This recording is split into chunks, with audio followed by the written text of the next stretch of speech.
कि हमारे YouTube channel पर जा रहा बहुत ही यारा चुटकुल्ला, ये मतलब बेटी विभाग गीत है, चुटकुल्ला बोल रहे हैं। आप लोग देखिए, लाइक शेयर सब्सक्राइब करिए फुल वॉच के साथ। और हमारे चैनल का नाम है भोजपुरी लोकगीत स्टार। आप लोग देखिए, लाइक शेयर सब्सक्राइब करिए, फुल वॉच के साथ साथ सपोर्ट करिए।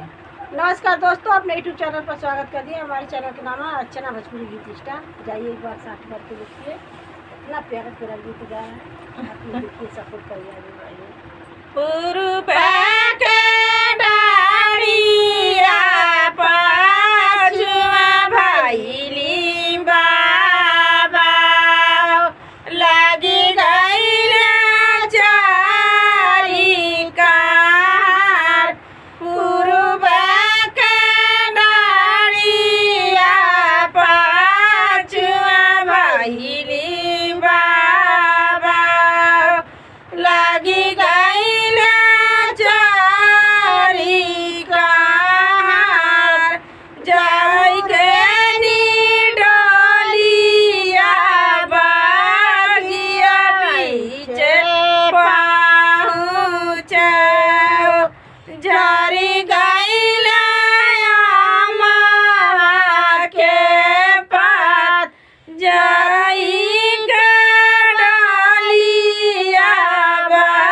स्वामी जी